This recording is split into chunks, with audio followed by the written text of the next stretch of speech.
We acknowledge the traditional owners of country throughout Australia and recognise their continuing connection to land, waters and culture. We pay our respects to their elders past, present and emerging. Welcome to This Song Is Yours, the podcast where we explore the art of songwriting, celebrate incredible artists and dive into the stories behind the music. I'm your host, Simon Fink, and as always, thank you for tuning in. Our guest today on the podcast is British singer-songwriter Matilda Mann. The indie folk artist has been crafting beautifully intimate songs since 2019, drawing inspiration from a wide-ranging set of influences, including Joni Mitchell, Big Thief, Avril Lavigne, and Laura Marling. Over the years, she's released 4 EPs, steadily building up a devoted fan base and earning support slots for artists like Beabadoobee and Arlo Parks. It is an incredibly exciting week for Matilda and her fans as she's set to release her highly anticipated debut album Roxwell this Friday. The record is a heartfelt exploration of love in all of its many forms, showcasing her signature storytelling and delicate yet powerful songwriting. In today's episode, which, in full disclosure, we recorded with Matilda back in November of last year, we chat about Roxwell and the anticipation leading up to its release. We talk about nostalgia and how it plays a role within Matilda's songwriting, as well as the idea of using her music and live shows as a way for fans to fall in love and maybe even send her a wedding invite or two. Matilda Mann's stunning debut album Roxwell is out this Friday, and we want to say a huge thank you to Sarah for her help with today's episode. Be sure to check out today's show notes for links to purchase Roxwell and catch Matilda on tour and follow her across all of her socials. While you're there, head over to our website, follow us on our socials and subscribe to this very podcast. And if you're feeling generous, please leave us a review. Every little bit of love does help. Now let's get into it. Here is our conversation with Matilda Mann.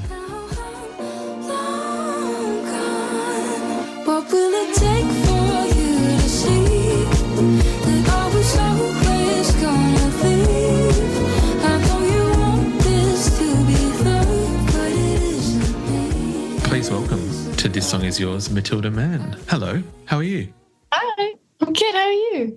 I'm very well, thank you. Thank you so much for coming to join us today, Matilda, and having a chat about this brand new record of yours that is coming out this week, Roxwell. Congratulations. Thank you so much. I'm so excited.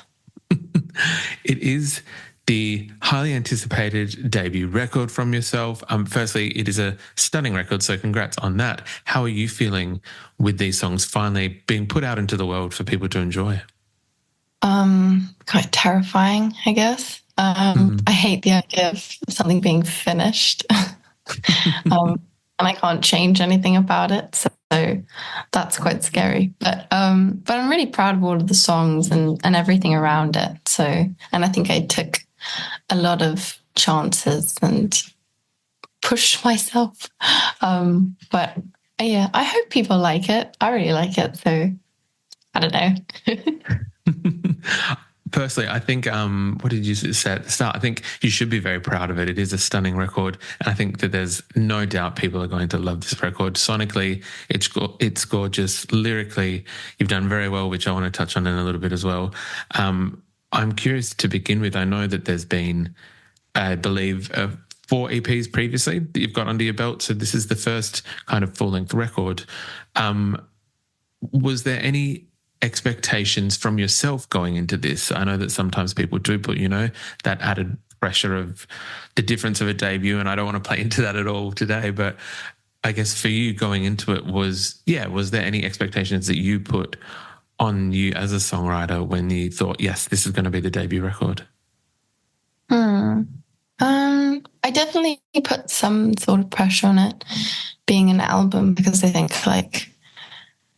I guess we have a bit more of a shorter attention span with long things, like myself included. And so I listened loads to albums just in general, and ones that are already successful, and ones that are just my favorite, and ones that my parents love and stuff.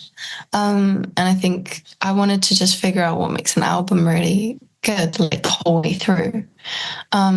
And I think I also I didn't really want to just do one genre. Like, I really love folk, and I think naturally I'm a folk artist, and I love things like that, like harmonies and acoustic guitars.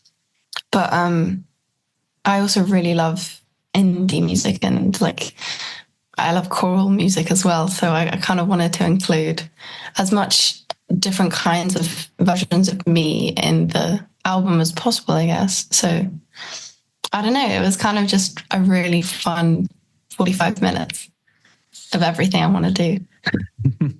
I do love that you kind of have mixed it up a little bit sonically on this record. I would say predominantly for those people listening who might be across your music, and for those who maybe weren't previously, I would say Matilda Mann was somewhat of a folk artist, and on this record you have definitely brought in elements of different genres. I think what was it, Meet Cute kind of has this fun indie pop kind of vibe to it. There are a few other songs that kind of dabbled or had little touches of maybe jazz or like almost like a bossa nova kind of feel to them. Some other songs that were a little bit more poppy. How did that experience go when writing or in the studio, testing those new sounds and seeing what was still a Matilda Mann song, but obviously is pushing that sonic envelope? I guess because it's written in such a long space of time, like Common Sense and All That Was Said were written when I was 20, I think. And I'm turning 25 as this album comes out, I guess. So it was all submitted when I was 24. Like it's the good first half of my 20s. And I don't know, I listened and focused on lots of different kinds of songs throughout that whole period. And like my dad loves the Smiths, of course. So, you know, I really had some of that kind of influence when doing See You Later and stuff. And then Clara's album came out, and I loved that, and that kind of helped inspire that, you know, song for Dazed and Confused. And yeah, I think I just like, because it's over such a long amount of time, I've felt so much, I guess. So it just kind of like pinpoints on lots of different feelings I've had, I guess, and periods of my life. 100%. Has it been, I feel like, what's the expression, like you've got your whole lifetime to write your debut record. Has it been interesting to look back and kind of almost put like I want to say maybe like a nostalgic lens on certain things to write about? Are you a nostalgic person? I am a nostalgic person, but I think I was more nostalgic writing the album because I used to focus loads on the past. Mm-hmm. And I guess like songwriting is something that's quite therapeutic, I guess. Sorry, everyone in my house is talking so loudly. Yeah, I think I don't really like to reminisce as much anymore because I think I just like the idea of looking forward. Mm-hmm. But yeah. I can 100% appreciate that. With this record, there was some stunning songwriting across it. I know that there's a lot of songs that are dealing with the subject matter of love, and it's not necessarily a romantic love for all of them. For some, I believe it can be more of a loving feeling. It can be, I guess, the kind of feelings that you have when you are going from being in your teenage years to your early 20s, as you kind of said. What was it like sitting down to write some of them? Was there a certain track off the record that you distinctly remember writing and feeling this is the, I guess, the epitome of me, or the best representation of yourself at that time? Like what song represents me the most? Yes, yeah. I like this question. So I gotta think about it. I think At the End of the Day is very me, because that sums up. I'm going to sound really wanky, but like there was a quote I heard just before I wrote that song, and it was like drinking poisons like being angry is like drinking poison and expecting the other person to die. And I remember being like, oh, that's so true. Like once you've, I don't know, said something or like tried to figure it out and you're still angry about it, even though they're not around or like there's nothing to actually be, like you can't do anything about it anymore. So if you're angry, it's just affecting you and how you feel and live your life. So that's kind of why I wanted to like start the album by moving on, I guess. I absolutely love that. So that's why it's like all, and it's very me, like the guitars, and it's recorded completely live. We just added some harmonies on top, but it's like 2 guitars and my vocal at the same time. And we recorded the whole album in my producer's living room, and it's like it kept getting darker as we were recording and like doing loads of takes, and I wouldn't let either of us get up to turn the lights on, so we just sat in the dark getting slowly more confused because I was like, no, we're in the mood, like we can't get up. But yeah, I liked the idea of just having more like a clean slate at the very beginning, and then everything else in my life comes after that, and that's like my last song about it. And then Girls, I also love Girls, which ends the album, which is about my 2 best friends, and we met when we were 3 at nursery, and we're still best friends now. And yeah, they're such a big part of like womanhood and friendship, so I liked ending on that. And the baby at the end is me. So I was kind of curious about where that sound or where that sample had come from. So thank you very much for kind of sharing that, because I think that's a bit of an Easter egg that has now been shared. I was hoping to ask, it might be a little bit selfish of me, my favourite track on the record, I really loved Worst Person Alive. I thought that the chord progression in the verse and the chorus was beautiful. The strings that kind of come in and out throughout the second half are just sublime. Wondering whether you might be able to share, I guess, where that song came from or what was the inspiration behind it? I guess I write songs quite subconsciously, actually, sometimes. Like, I'll always write down a little line or something. Like every day, I'll just think of a line that I think is a nice concept or sounds nice. And I think I was in a particular headspace where I wanted to break up with someone I was in a relationship with.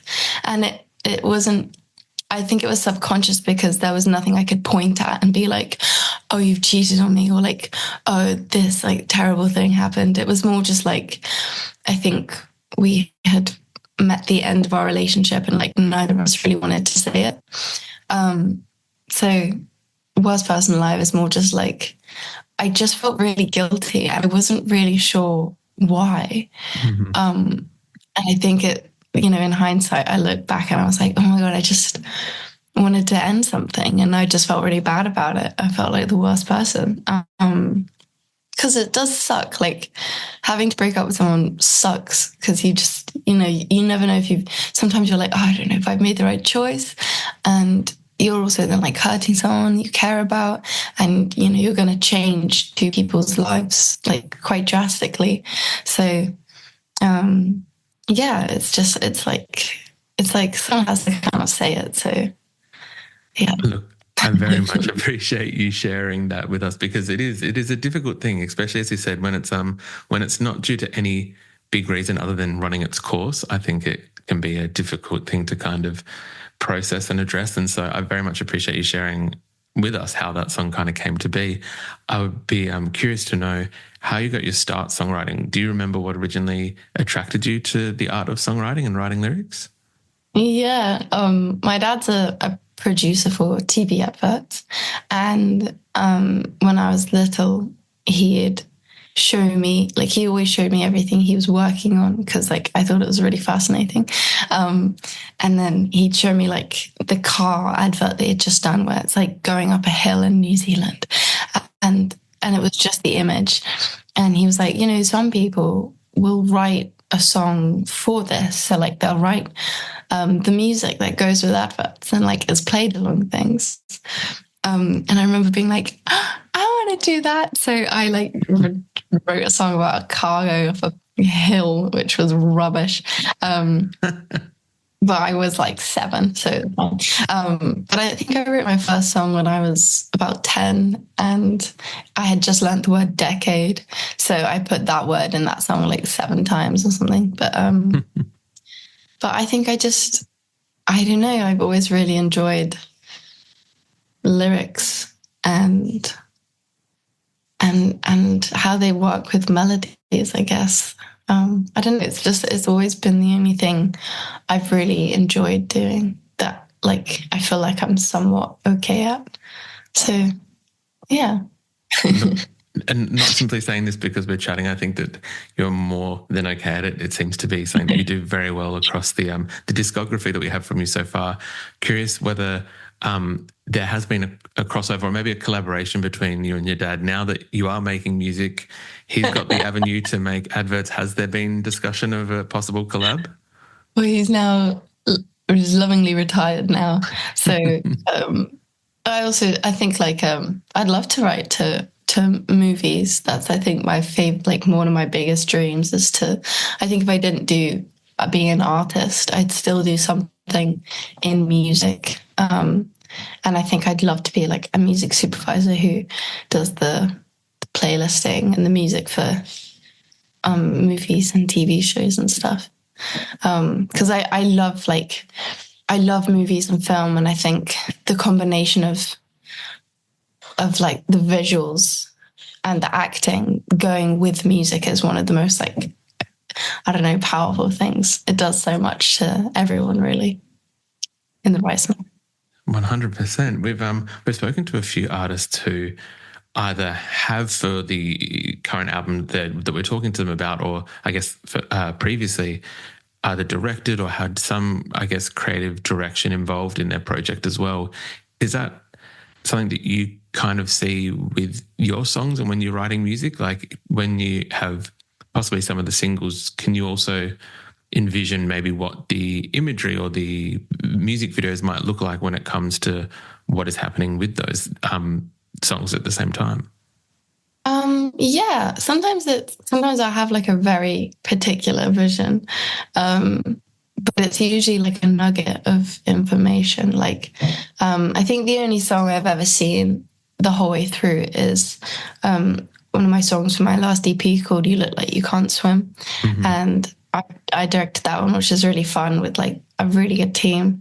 But for the album, I'm just really lucky that I've got the guy who knows like the whole ins and outs of my album, and he's like done all of the music videos. And he's just so impressive, and he's so detailed in making them like a thread through my album, I guess, which is, I think, so rare to have someone so committed to something in that sense. So that's why all the videos are cool, because he's cool.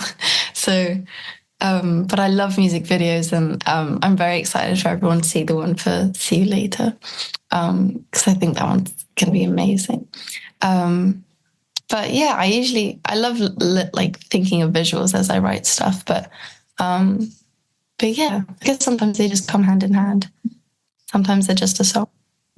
Which is totally fair as well. Not everything has to have the same kind of process, I feel, when it comes to creating both songs and visuals.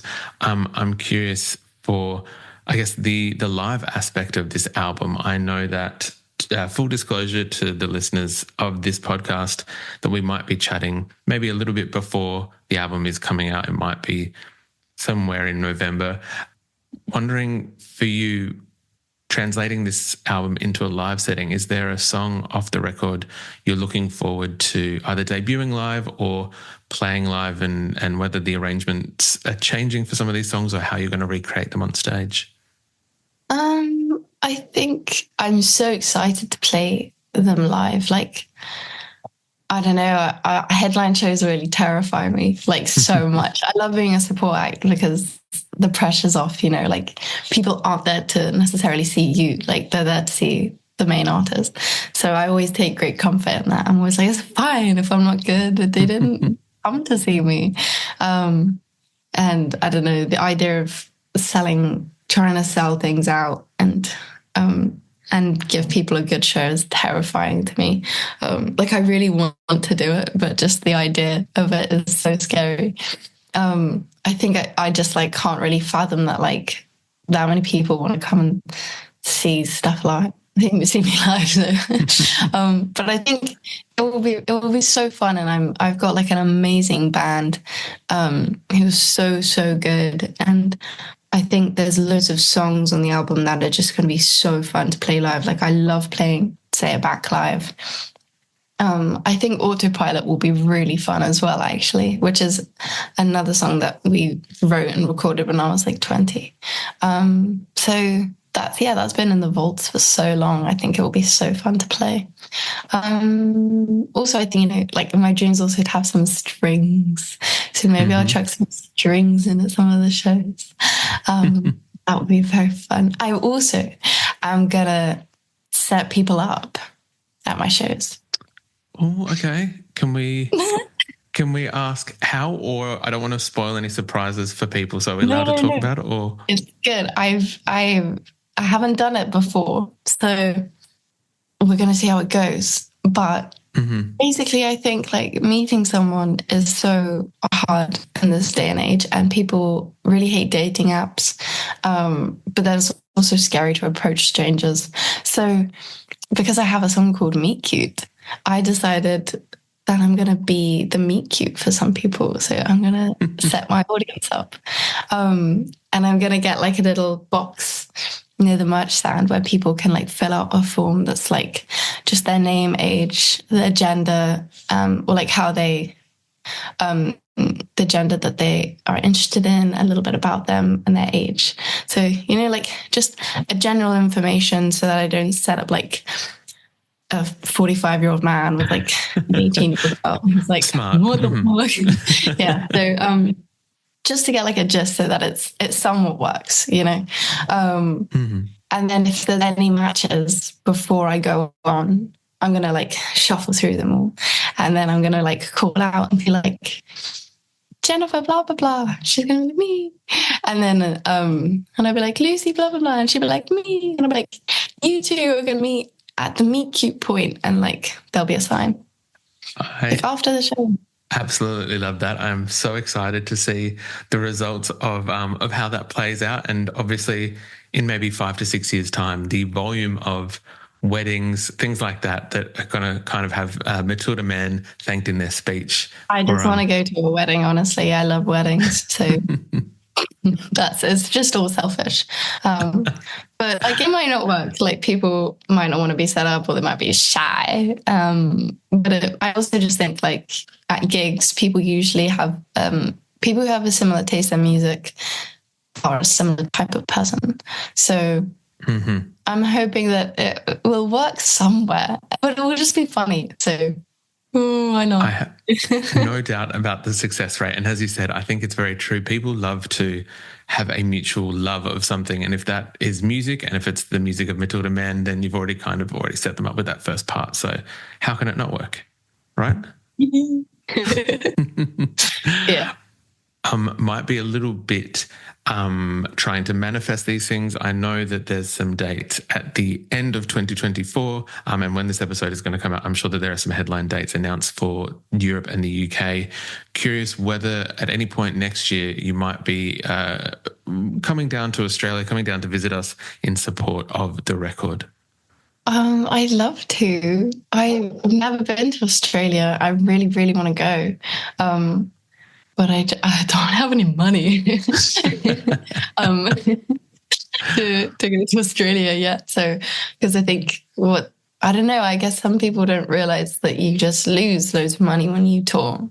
So I don't think I'll make any money. If anything, I'll lose quite a lot doing my headline tour of the UK and Europe. And then it would be even more expensive to do America because of visas and flights and hiring equipment, and it's so boring. But that's I think it's important that's why people know I don't come some places because I literally financially cannot. But yeah, because I'm with a small independent label, which is perfect for this album because I wanted it to do it like really honestly, and I really wanted it to, you know, just go at my own pace and like figure out what kind of music I really wanted to release. So in that sense, like that's been amazing, and I love all of the album. But that is like a really big benefit of major labels, I guess, is that ability to take your tours to lots of places. But I don't know, like I'd love to, because I'd love to go to Australia. I'd love to play Asia, like so badly. I love playing America. So I think that'll definitely happen, but maybe later. Look, it is firstly, it is the realities of an independent or an indie artist these days, where you are kind of not making a whole bunch of money when it comes to touring. And so I can totally respect that and obviously acknowledge that's why some artists don't come to places. And secondly, hopefully, as mentioned at the start, just manifest. So if any ridiculously wealthy benefactors are listening to this episode, please reach out to us and Matilda. Give us some money. Let's get Matilda to travel the world. Come on, let's do it. Yeah, don't give me money, but also give me money. I don't know. Yeah. Give my bad visas. There we go. Talk to the home. Exactly. Yeah, there we go. I can go from there. Matilda, we usually wrap up our conversations asking what our guest is currently listening to. For yourself, is there anything that's on high rotation at the moment? I love Leith Ross. I listen to Leith Ross every autumn because they're just the most perfect autumn listening sound. And then I also really liked Beabadoobee's new album. I think that's really cool. And I really like her lyrics. And production skills pretty cool as well. I actually am also I've been really sucked in by Role Model's album. So I'm going to be starting a riot on every show. But I think that's like such an impressive album. It's got such good production, and I also really love his lyrics again. Like they're so smart. Yeah, I had a Faye Webster phase like a week ago. I just listened to Faye Webster, so yeah, I'll bench those four in. I think they're all very, very solid choices. Excited to see the shows that you're referring to are the fact that you are supporting Role Model. I think later this month, actually, maybe even a few days after we've finished recording this. So very excited to see how those shows go for you as well. But again, the reason why we're talking and what people can go out and buy right now as they're listening to this episode is the album from yourself, Roxwell, from Matilda Mann. Matilda, thank you so much for coming to chat with us. I very much appreciate it, and so excited to see where the album takes you. But again, thank you for coming to chat with us. Thanks so much for having me. I love it.